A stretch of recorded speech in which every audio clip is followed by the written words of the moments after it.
Everyone, it's Kaseem here. In this video, we are going to talk about Tesla's Q3 earnings call. They really killed their earnings call this Q3.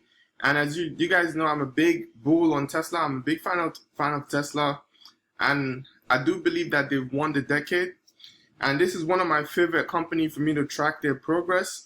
I have a lot of companies that I'm invested in, but it's very difficult to track every single company. I only track a few of them, but I'm invested in a bunch of them because I know them, I use their stuff. But Tesla is one that I really follow very, very closely. And I believe that as a shareholder and someone that is serious about investing, there's some few companies that you have to keep up with. You don't have to keep up with absolutely all the companies in the world, but there's few companies that you have to keep up with, that they're your favorite. You just have to keep up with them. So that's exactly what I'm doing here. I'm gonna play the earnings call for you. It's long. You don't have to watch it right away. You can watch it in the car. You can listen to it in the background as a podcast or whatnot. But this earning period, they really killed it. They killed it. And I believe that as a Tesla shareholder and as my audience, I should share this with you because this is a big deal. They spoke about all their plans, what they're doing to grow. Battery Day, they spoke about a lot of things, and I'm gonna be bringing more content on Tesla, like I said. So hope you've enjoyed the channel so far, and hope you are enjoying the channel. And yeah, let's get right into it. Ladies and gentlemen, thank you for standing by, and welcome to the Tesla Q3 2020 Financial Results and Q&A webcast. At this time, all participants are in a listen-only mode. After the speaker presentation, there will be a question-and-answer session. To ask a question during the session, you will need to press star 1 on your telephone. If you require any further assistance, please press star 0. I would now like to hand the conference over to your speaker, Mr. Martin Viecha, Senior Director of Investor Relations. Please go ahead, sir. Thank you, Sherry, and good afternoon, everyone. And welcome to Tesla's third quarter 2020 Q&A webcast. I'm joined today by Elon Musk, Zachary Kirkhorn, and a number of other executives.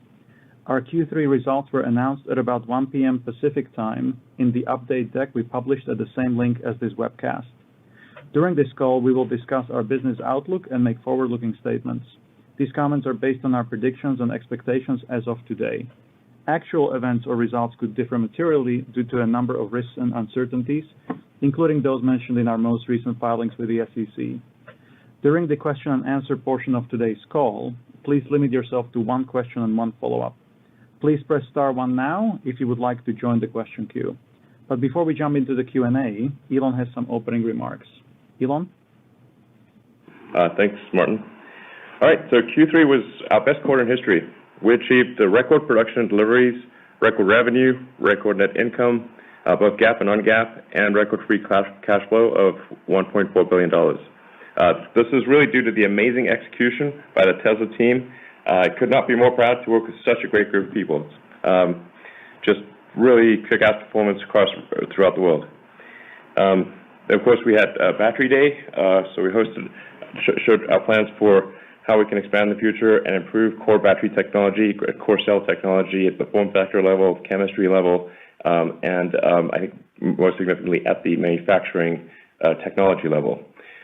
There's only a comment I've made in the past is that I think Tesla's long-term competitive strength will be primarily manufacturing. This is counterintuitive, but I'm quite confident this will be what happens. Anyway, so we presented what the team's been working on for a long time, well, batteries. We wanted to step back and really rethink batteries from scratch. First principle thinking, just look at the fundamental physics and say rather than compare to other products in the market, just say from a physics standpoint, what's the limit of physics? What's the platonic ideal of a perfect cell, and how close can we get there? That was our aspiration, and I think we've got a pretty good approach to it, which will only get better over time.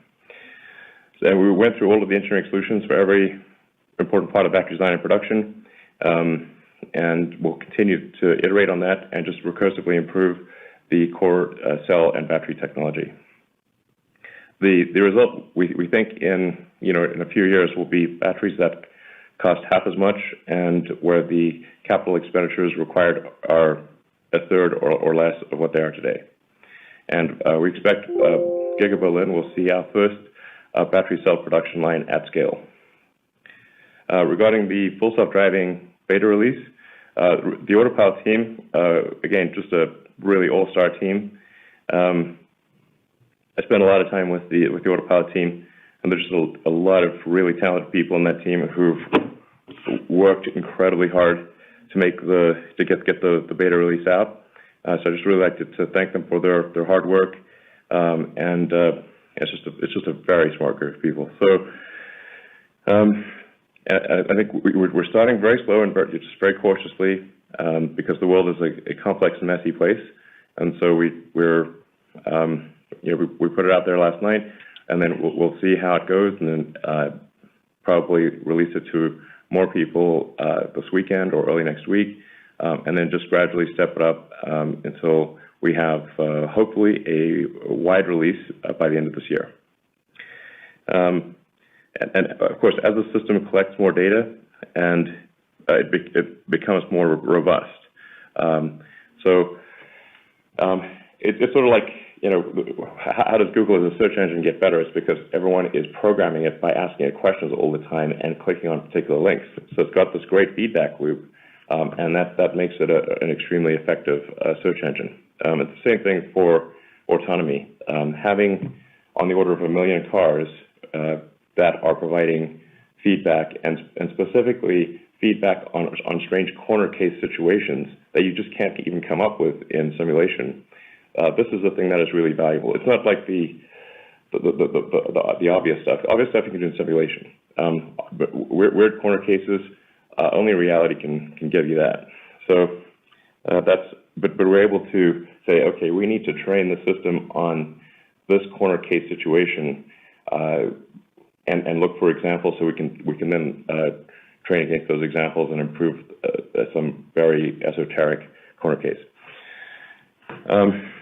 It's also important to emphasize that this is a generalized neural net-based approach. There is no need for high-definition maps or a cell phone connection. So the system is designed such that even if you have no connectivity whatsoever and you're in a place that you have never been to before and no Tesla has ever been there, the car should still be able to drive, just like a person. That is the system that we are developing and aiming to release this year. Then in terms of capacity build out, we're making progress on 3 major factories. We're continuing to expand Shanghai significantly, which is going incredibly well. The Tesla China team is just, incredibly good. We're super smart, work hard. It's like, I'm always amazed by how much progress the Tesla China team makes. It's beyond all reasonable expectations. And then we're under construction in Berlin and Austin. So also making good progress there. It's great. It's overall going well. I should make a point that for Berlin and Austin, we do expect to start delivering cars from those factories next year, but because of the exponential nature of the spool up of a manufacturing plant, especially one with new technology, it will start off very slow at first, and then become the output will become very large. Just in general, manufacturing follows the S curve, and and I think sometimes people, if they haven't spent a lot of time manufacturing, kind of think that once you have a factory, you can just sort of turn it on and it's at capacity. But it will typically take about 12 to 18 months to reach capacity, and that is a very fast period of time, especially for new technology. I'd say 12 to 24 months even. So generally what I see is the manufacturing capacity is underestimated in the beginning for quite some time. Then it's sometimes overestimated because this is an S curve. It goes exponential to linear to logarithmic. It's actually an incredibly hard thing just bringing a production plant to volume technology. Because you can actually think of it like you've got, to first order approximation, 10,000 unique parts or processes, all of which operate on an S-curve, and with a bunch of uncertainty, and you can just slide 10,000 S-curves on an X-axis, and that's what bringing up a large automotive plant is like. And which one's the laggard, which one's the leader? It's very difficult to tell, and it's constantly changing. So it's really one of the most difficult challenges I've ever seen. So let's see. In conclusion, thank you. All we've achieved would not be possible without the incredible hard work of tens of thousands of Tesla employees and all the people at our suppliers as well. I'd like to thank our suppliers. We continue to grow as fast as we can while focusing on cost control and improving quality. And ultimately, the best company will be that which makes great products at an affordable price, and that is our goal. I think I've never felt more optimistic about the future of Tesla than I do today. I'd also like to thank investors who have stuck with us through thick and thin. I think there's a lot more good stuff to come. All right, with that, we can move to questions. Thank you, Elon. I think our CFO, Zachary Kirkhorn, has some opening remarks as well. Okay, sure. Sure. Yeah, thanks, Martin. Overall, our financial health continues to rapidly improve, with Q3 being another great quarter on nearly all dimensions, as Elon has mentioned. On net income, we achieved our fifth sequential quarter of profitability, our best net income, and nearly double-digit operating margins. Two things that are important to note to set context for Q3 profitability. First, the regulatory credits business was stronger than our expectations, and we are tracking to more than double this year compared to last. Second, as a result in the rise of the market cap of the company, the second and third tranche of the CEO grant vested during the quarter. Additionally, we have begun expensing one more tranche, resulting in roughly $300 million of combined period expense. I think it's reasonable to view the quarter excluding both these items to get a true sense of the health of the core business. On automotive gross margin, excluding regulatory credits, it increased materially from 18.7% to 23.7%, with some of our programs achieving greater than 25% gross margin. Keep in mind that inefficiencies related to factory shutdowns affected our margins in Q2. We continue to reduce our manufacturing and operational costs. We are also seeing benefits from the ongoing upward trend of locally built and delivered cars, which has increased from under 50% at the beginning of last year to over 70% most recently, which is a core component of our cost reduction strategy. We are also seeing financial benefits from improved vehicle reliability across the fleet. Services and other margin improved yet again, driven by our used vehicle business and efficiencies in our service operations. In the energy business, we achieved record storage deployments, aided by the positive reception of the Megapack and Powerwall products as production and deployments grow. Additionally, our solar deployments doubled, and we're continuing to make progress on that front. On cash flows, our cash balance increased to $14.5 billion, which includes free cash flows of $1.4 billion, our highest yet. Our operating cash flows were $2.4 billion, including a $600 million benefit from working capital, as we've made progress on days of receivables and inventory, despite a reduction in days of payables. Note that the majority of our operating cash flows are driven by the strengthening of our core operations. Capital expenses grew to $1 billion, driven by Model Y investments in Shanghai, Berlin, and Austin. As for previous investments in Model 3 Shanghai and Model Y in Fremont, we are expecting these programs to have already fully paid for their respective investments by the end of this year. Looking forward to 2021 and 2022, we have revised up our expectations for capital spending by $2 to $2.5 billion, which we have ample liquidity and expected cash flows to fund. This is driven by an increase in in-source scope for certain factories, including battery cell manufacturing, as well as investments to enable greater capacity expansion in the future. While we expect the return on our investments to remain very strong, Keep in mind that with additional scope and location-specific costs, the payback of these investments may be slightly longer than what we saw in Model 3 in Shanghai and Model Y in Fremont. Financing cash flows were $4.5 billion, as we reduced use of our working capital lines, offset by a $5 billion equity raise in September. Note that we're currently expecting over $1 billion in early convert paydowns in Q4, primarily associated with the 2021 conversions, but also our 2022 and 2024s. Looking forward, we remain focused on strengthening the core fundamentals of the business.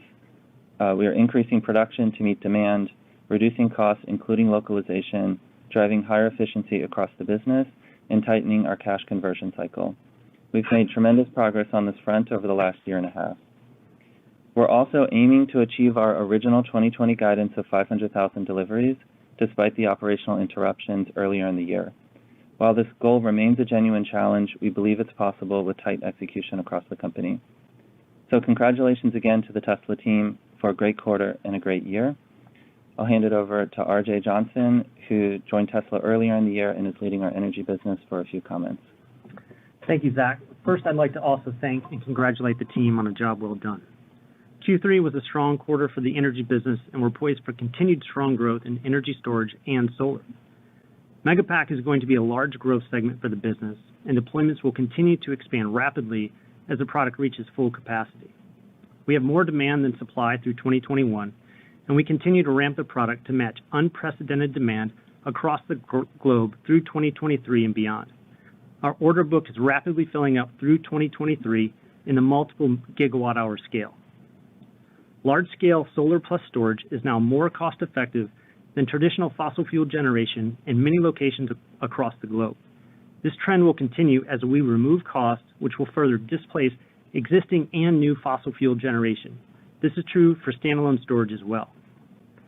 Many customers are utilizing AutoBidder to maximize returns as we optimize our hardware and software with advanced real-time bidding strategies that continue to outperform the market where deployed.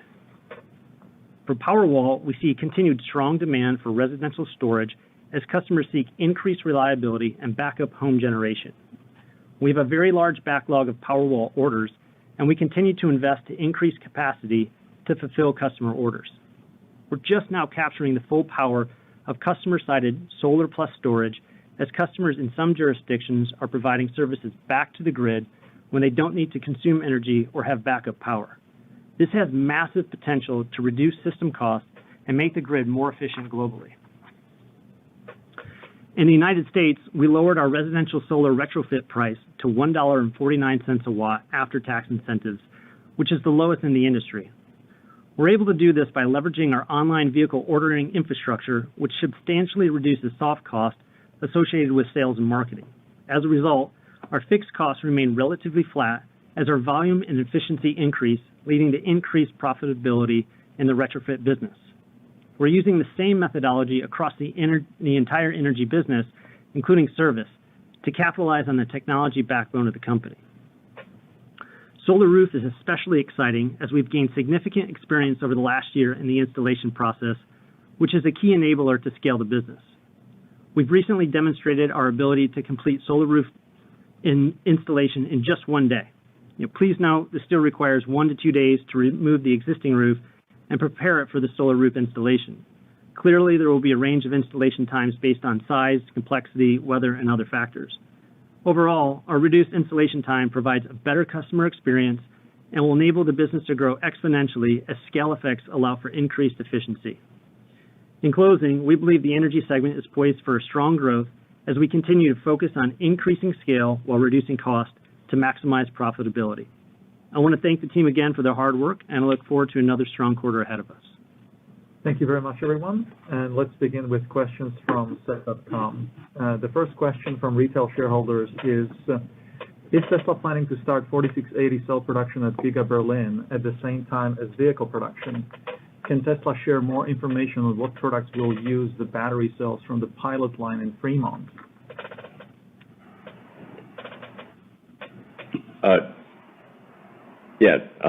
Drew, do you want to take that? Sure. We will incorporate 4680 design solutions into many applications in time across both energy and vehicle. and we can use our pilot production facility in Fremont to support the new factory in Berlin as it ramps. Thank you very much. Let's go to the next question, which is question number 2 from retail shareholders. Does Tesla's tabless cell design allow for significantly higher peak charging rates? Does it improve the required taper curve? Yeah. The fundamental limitation on charge rate in lithium-ion batteries is avoiding lithium plating on the anode. And while the tabless architecture helps avoid overheating because it's a more power-dense architecture at high continuous charge rates, it doesn't change the anode plating story. Electrode design and anode material choice more directly determines the maximum charge rate and how to avoid that lithium plating problem. Okay, thank you very much. The third question from retail is, would FSD be able to be transferred to our next vehicle or pay a transfer fee? It would add to a brand loyalty, the same way gaming companies and cell phone companies keep you in their ecosystem by letting you transfer purchases to upgraded hardware.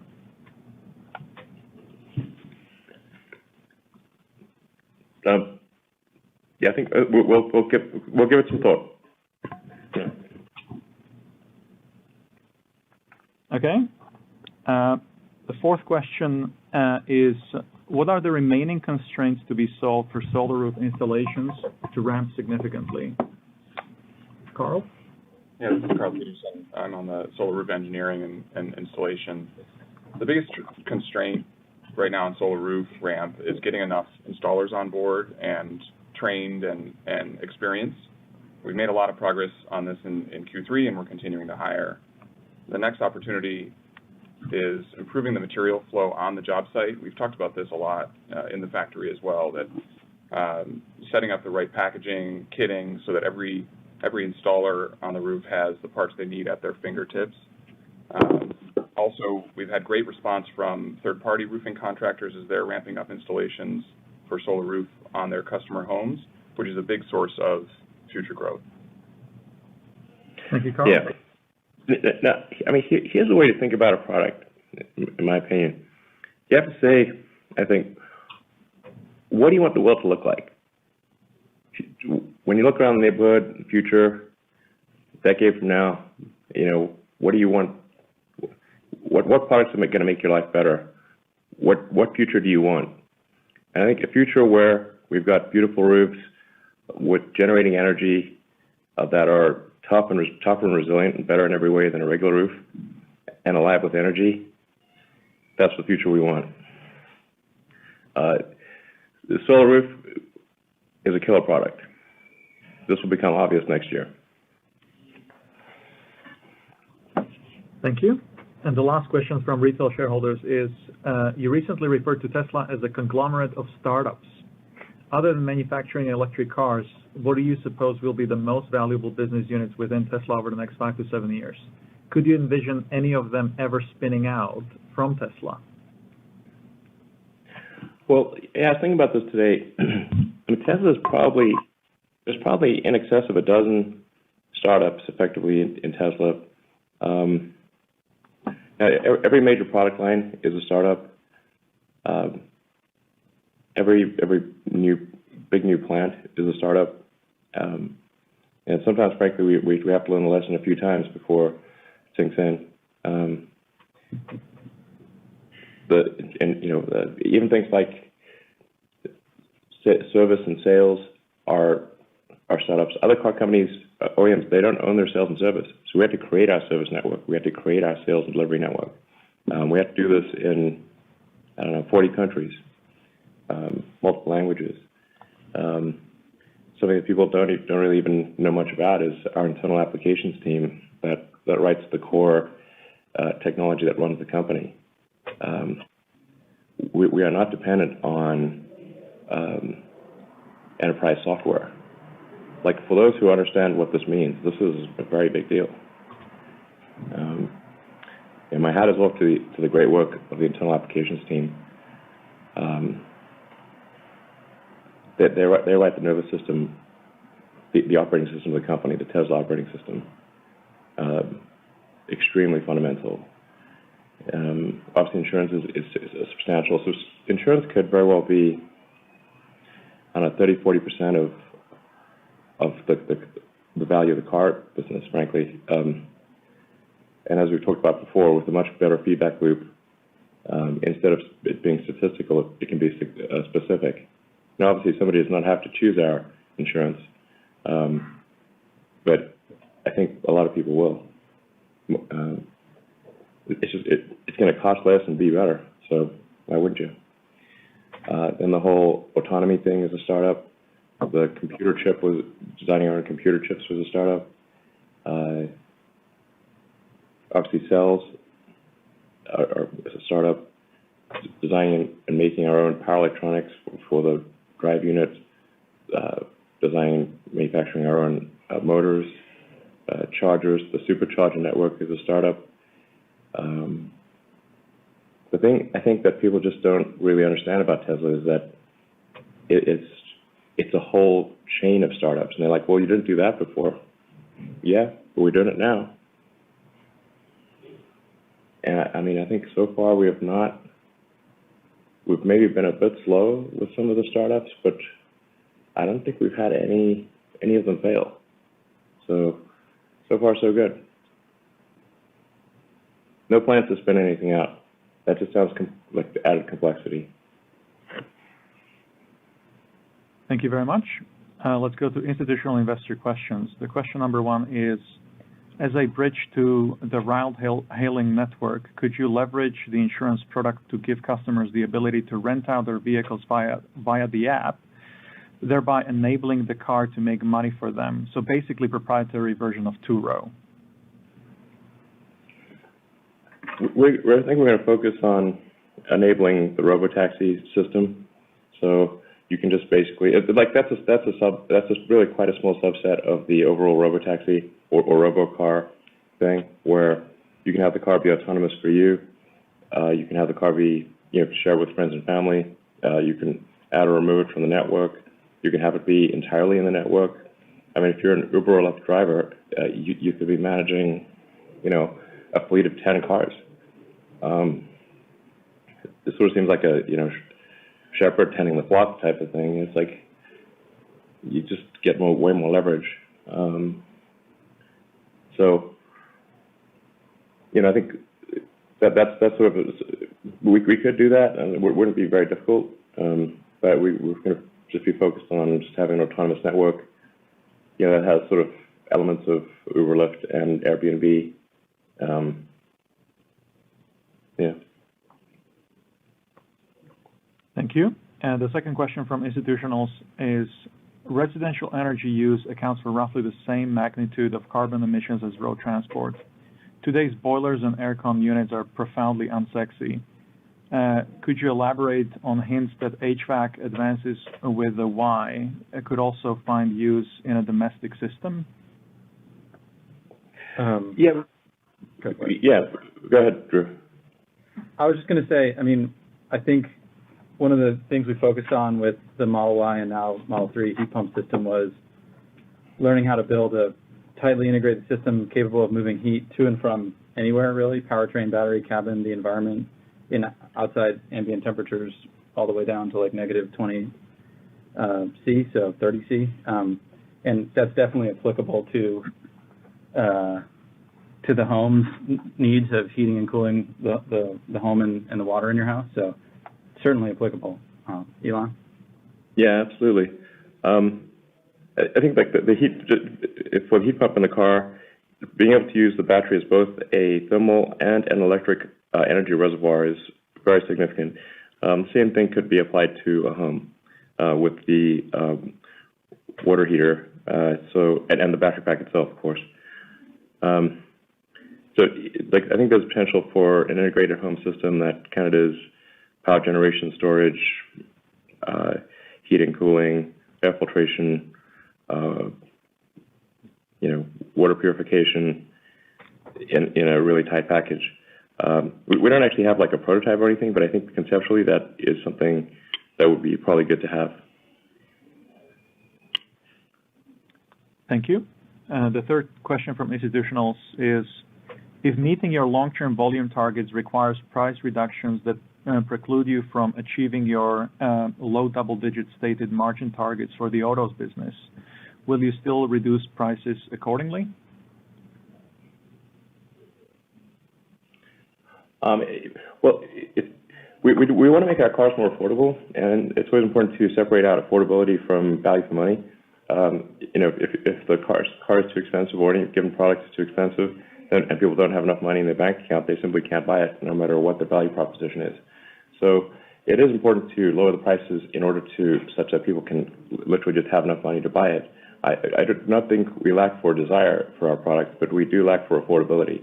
And so we have to improve the affordability of our products so they are not out of reach of people. We want to bring them more in reach over time, but also improve our cost of production.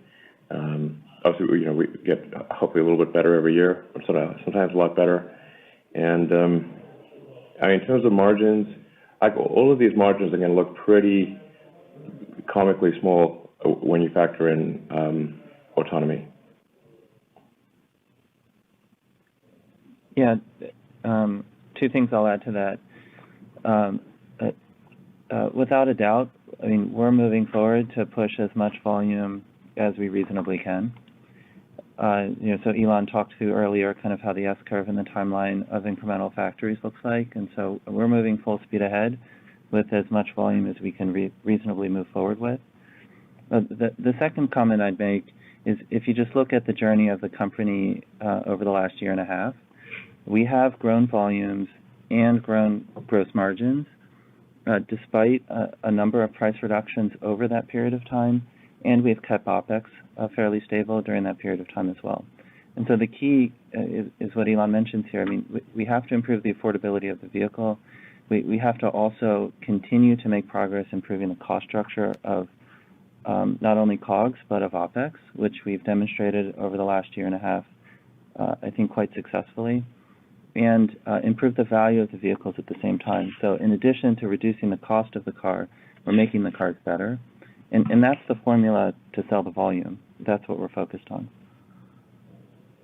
Thank you very much. The fourth question from institutionals is, at what point do you expect to have enough internal or external battery capacity to start ramping up stationary storage deployments again? Yeah, we're ramping up stationary storage a lot. So, I mean, it's approximately doubling. We expect it to approximately double next year. So that's pretty good. And hopefully we can accelerate that in years to come. And approximately doubling it this year too. So the growth. Yeah.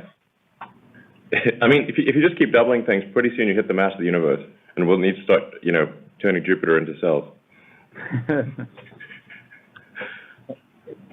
And the last question from institutionals is, manufacturing is hard, delays happen. What contingencies do you have in place to ensure that bottlenecks that you might encounter while ramping internal cell production will not preclude you from your ability to hit your Model Y production volume targets in Berlin and Texas? Yeah, so I think we've tried to de-risk 2021 so that there's almost no dependency on our internal cell production. It's very, very small. The internal cell production will help us ramp in 22, but we're not dependent on it for 21. And to de-risk the manufacturing system itself, that was one of the reasons why we located our pilot production facility here in Fremont, so we can rapidly iterate on manufacturing scale-up challenges, provide rapid feedback to the design of both the product and the equipment. Yeah, and our pilot line is pretty big as pilot lines go. It will be in the top 10 cell factories on Earth, I believe. Yeah, that is true. Our subscale one, yeah. So. Thank you very much. And now we can go to questions from analysts online. Cherie? Thank you. Again, we remind you to please ask one question and one follow-up question. Our first question will come from Rod Lachey with Wolfe Research. Please go ahead. Hi, everybody. Just wanted to ask about the targets from your battery day. Looked like you could be approaching something like 20 million vehicles by 2030 if you hit those goals. Could you maybe share with us a little bit more of a midterm target, like where would you be by 2025, and maybe give us a little bit more insight into the investment required to get there, just to put that extra $2 to $2.5 billion per year into context? Yeah, I mean, I think the tricky thing with trying to predict things midway through an exponential is that you know if things are doubling every year or even just growing 50%, then if you shift one plus minus 1 year, it has a huge effect on the number. So then it sounds like, wow, you either massively exceeded or massively undershot. But it's actually what's going on is a giant S curve. So a whole bunch of pretty big S curves that integrate into a gigantic S curve. So that's why it's difficult to predict the middle. And I'm not saying for sure we'd hit 20 million vehicles, but it does seem like a good goal to have, because that would mean that we're replacing 1% of the global fleet per year. And it's difficult to say that are we really changing the world if we're not switching out 1% of the global fossil fuel vehicles? I mean, I'm not sure that we can make that argument unless we change at least 1% of the vehicles per year. So that's where the 20 million vehicles per year comes from. It's like 1% of 2 billion vehicles, which is the global fleet currently. The global fleet is growing, so it'll probably be a bit bigger in the future. So okay. It's hard to say. It's like, I don't know, map an S curve to a $20 million vehicle target in 2030 and move the slider around and see what that number looks like. Mm-hmm. That will give you about as much insight as we have. Okay. And just secondly, if solid state lithium metal were to become viable, could you just maybe just pass along your perspective on that, and would you be able to repurpose most of what you're putting into place for changes in technology? Yeah, I mean, answering the first part, the cell production system is fairly agnostic on anode, cathode, electrolyte, substrate, that kind of thing. We could change, and we will change and upgrade all aspects of the cell. And we could, for example, make iron phosphate or nickel manganese or something like that. It's quite adaptable. So I wouldn't say it's too much to worry about. The lithium, like a pure lithium anode, is maybe not. It's not as great as it may sound.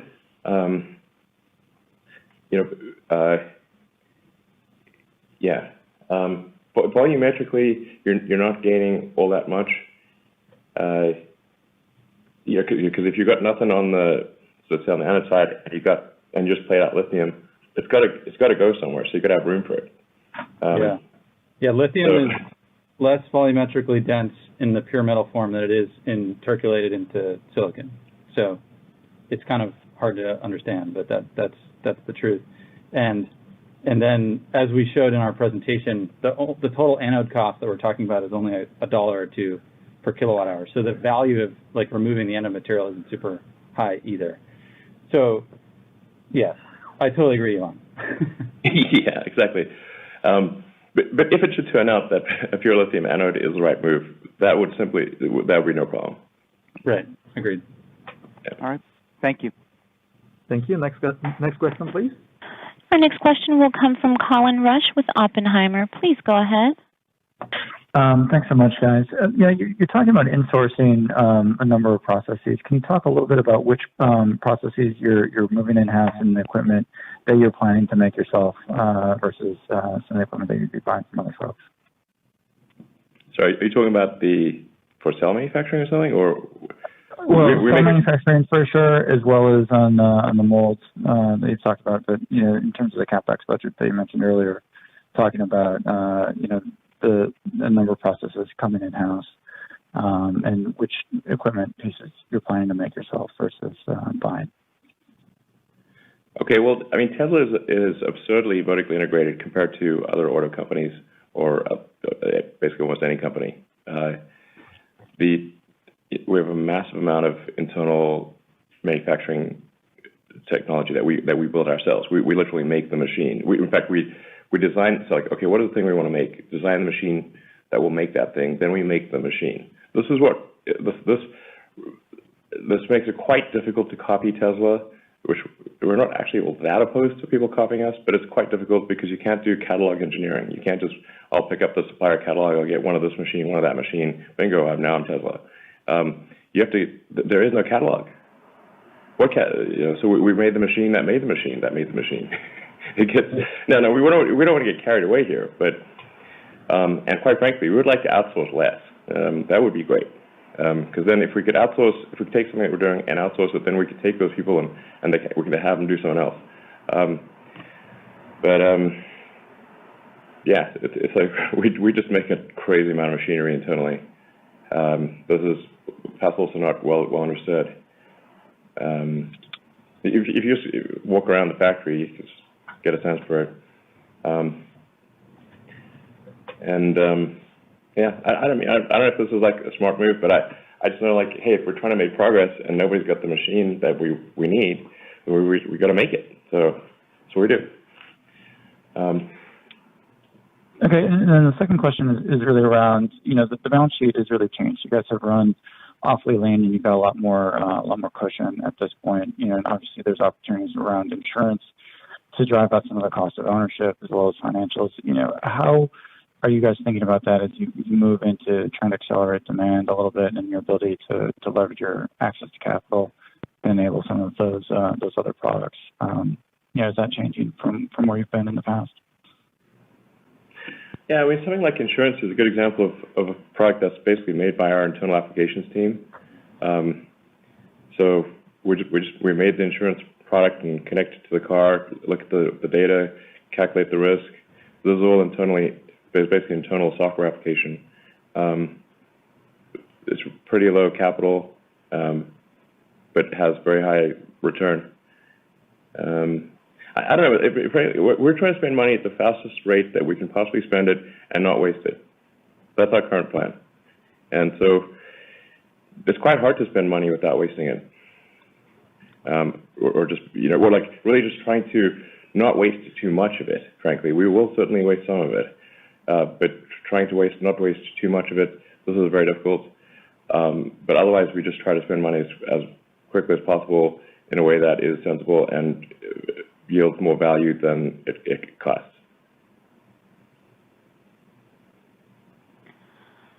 Thank you. Our next question will come from Adam Jonas with Morgan Stanley. Please go ahead.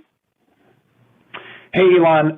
Question on LiDAR. If LiDAR were totally free, would you want to use it in your cars near term? Would that tech significantly help Tesla in the training of your neural network for FSD? I mean, totally free? Probably not. I think even if it was free, we wouldn't put them on. Okay. Let's follow up then. Amazon appears to be investing in building an autonomous or electric transport network of some ilk through some organic investments, but also, Zoox, Aurora, Rivian, et cetera. What advice would you give Jeff Bezos in his endeavor? Well, I don't know how much he cares about this, but I guess he sure is investing a lot of money in it.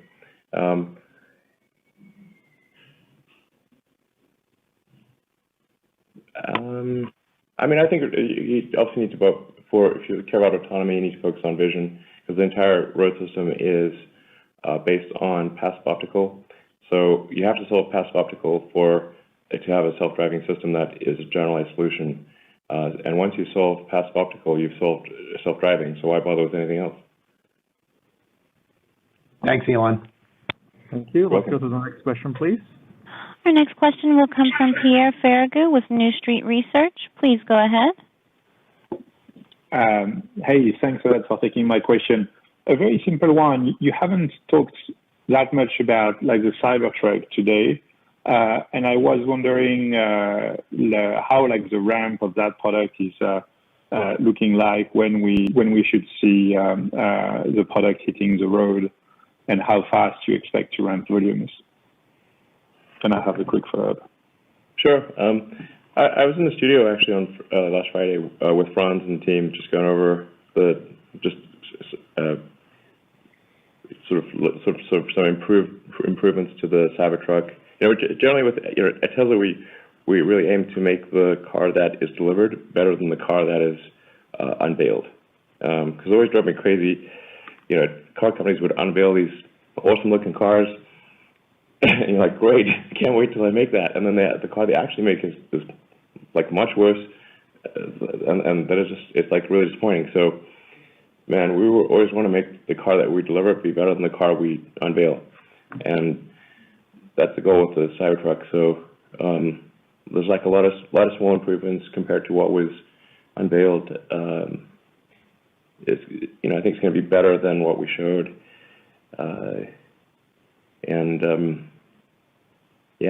it's cool. It's going to be made in Austin, so it's dependent on completing that factory. And there are obviously new technologies with the high hardness kind of armored exoskeleton. This is never been done before, so there'll probably be some challenges along the way. And obviously something that's extremely high hardness and difficult to scratch or dent is also difficult to form. So there's some manufacturing challenges there. That's why it's so planar. Although it also looks good, I think, from a planar standpoint.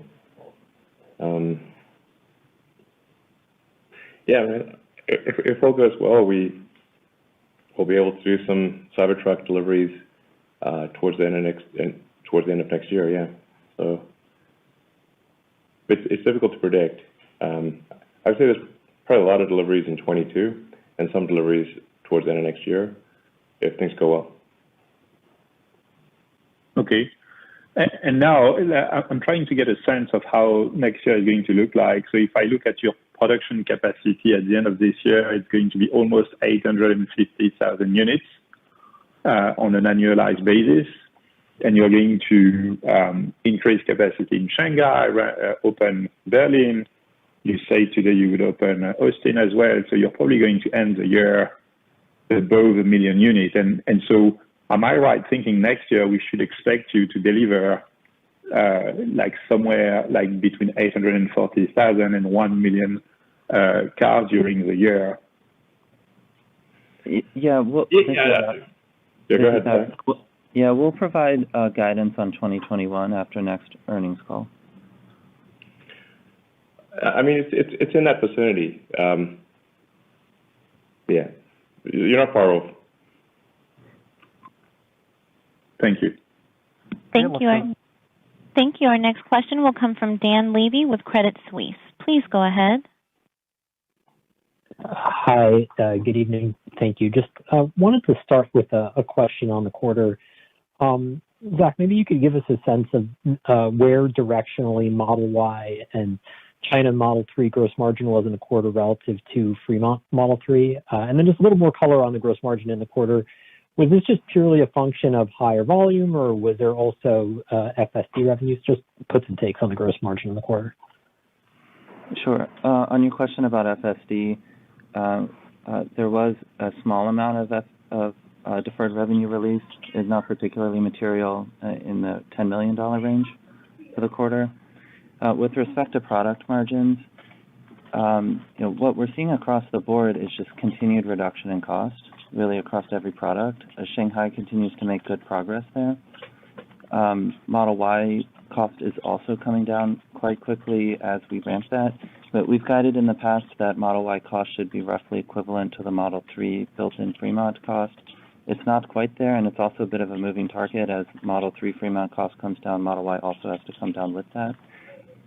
But we're generally seeing strength in Shanghai margins, strength in Model Y margins, and not too far off of it, we're seeing strength in Model 3 Fremont and S and X margins. So overall for the quarter, I think it was quite a good story for the products. Great, thanks. And then just as a follow-up, wanted to ask about your strategy in Europe. And I think your strategy generally has been, you cut costs, so that allows you to cut price, and you can generate the extra volume. And I think that's, what we're seeing in China, and, the use of LFP, that's a good example. So once you ramp in Berlin, what's a reasonable expectation of what pricing might look like in Europe? And, how flexible are you going to be on pricing, to generate incremental reg credits? So, margins out of the gate that are a little low, but, that are then used for the reg credits that, help to offset that.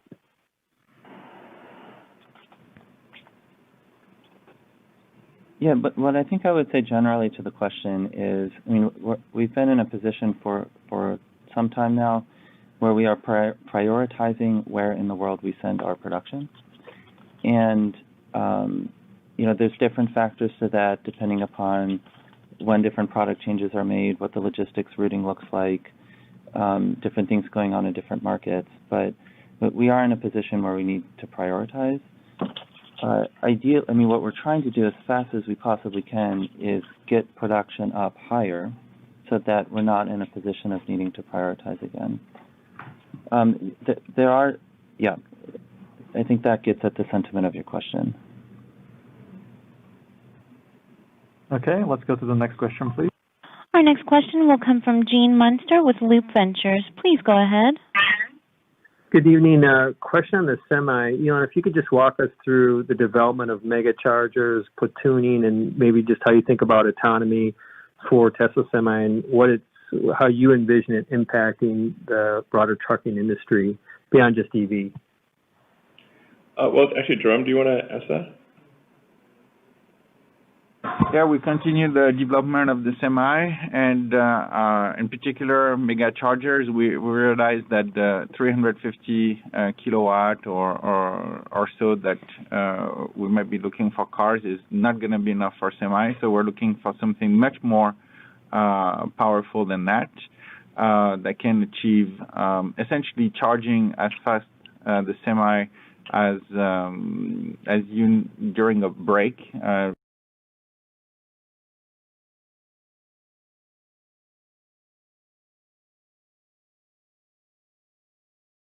During your driving time, so that you can drive until the next break. So there is no usable or efficient time wasted for charging the Semi. That's the goal.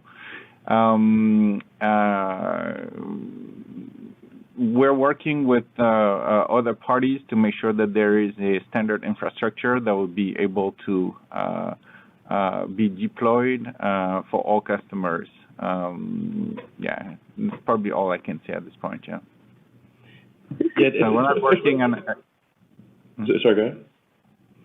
We're not working in isolation. We're trying to. We have to invent it because it doesn't exist, But we're trying to invent something that could be helpful for everybody. Yeah, just a note on the sort of Semi. The Semi does consume a lot of cells, so it's quote 4 to 6 times more than a passenger vehicle. Maybe quote 5, 5-ish times. So if we are cell constrained, it's difficult to ramp up the Semi because there's no cells. So we need to solve the cell constraint before ramping Semi to significant volume. That's the only real constraint on Semi progress. We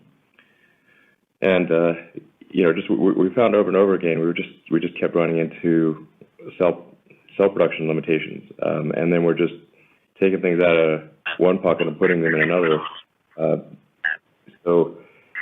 We just need more cells so that we can do more stationary storage, more vehicles, more vehicle lines. My truck, we need more cells. So makes sense. Question, just as you think about, you've talked about robotaxi and how you think that's going to impact kind of humans moving around.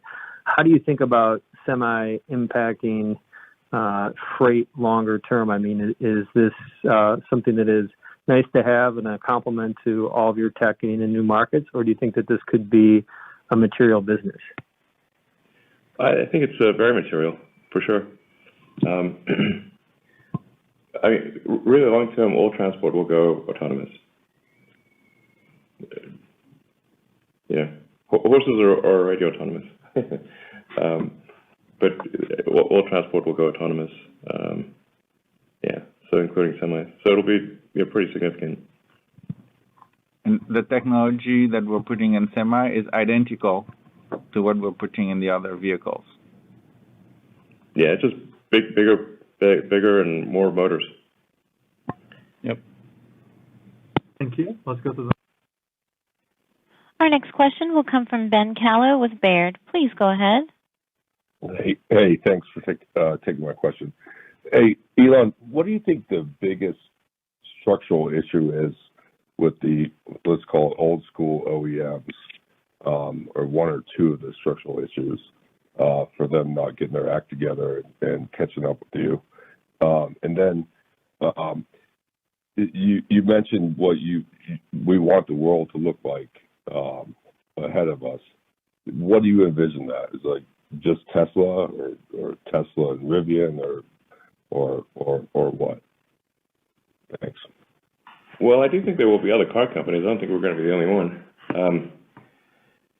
So, I mean, the thing is that like what other car companies do, even in the auto segment, is quite a small subset of what Tesla does. So, Tesla, we design and build. We're very vertically integrated. So we're designing and building so much more of the car than other OEMs, who will largely go to the traditional supply base and I call it catalog engineering.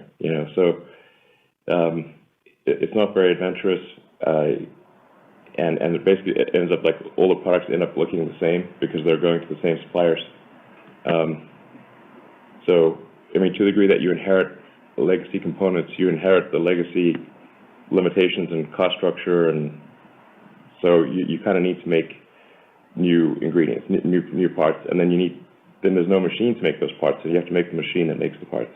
So Tesla's we probably, I mean, we might be an order of magnitude more vertically integrated than other car companies, and if we're not now, we certainly will be. And then we also have to create, our sales and service and distribution system in, I don't know, something on the order of 40 countries. Some point it'll be over 100 countries, whereas the other car companies do not own their sales and service and distribution. So, they kind of, assemble parts from a supply base and then hand them to a dealer base. So it's just like, it's not just it's like comparing Tesla to a car company, like just comparing just really one facet or dimension of Tesla. We're like maybe 10% in common with other car companies.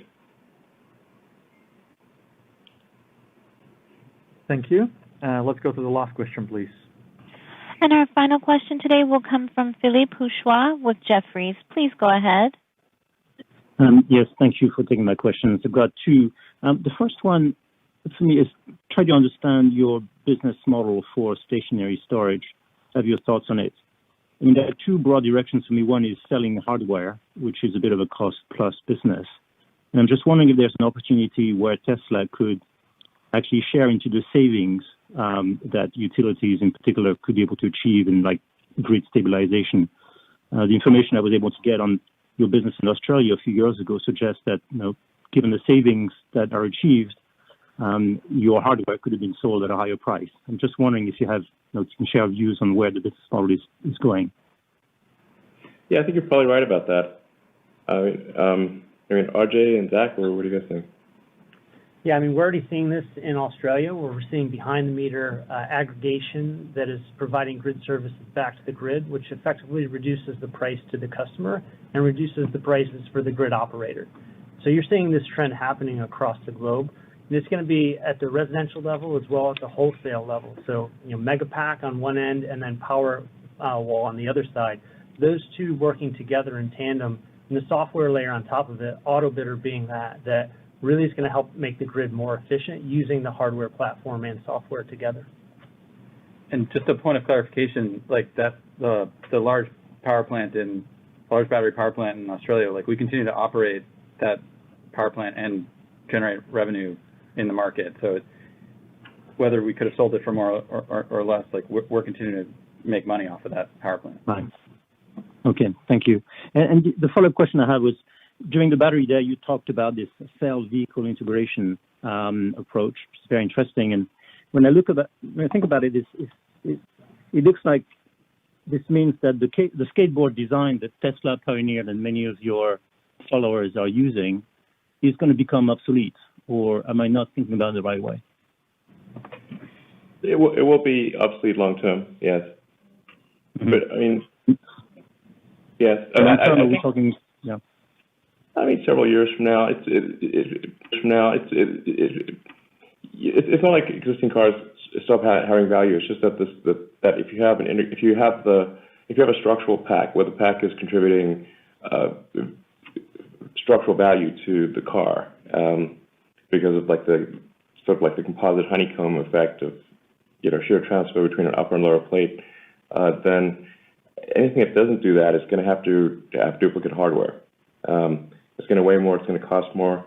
And then the same goes for the front and rear castings. I mean, we're trying to make the car like you'd make a toy. If you had a toy model car, and then it's got to be real cheap and look great. How would you make that? You would cast it. And that's how it's done. It would be absurd to make it up of tiny little pieces of stamped metal joined in complex ways. So it's sort of a natural thing to do. And then the same goes for using the energy storage, the battery as a structure, which is done for aircraft wings and for rockets. The early rockets and aircraft, they had a separate aeroshell from the propellant tanks or fuel tanks. And then they realized that doesn't make sense, and you got to integrate. You got to have your fuel tank in wing shape, or you got to have your propellant tanks in the shape of the body of the rocket, for example. You don't want to put a box on a box, basically.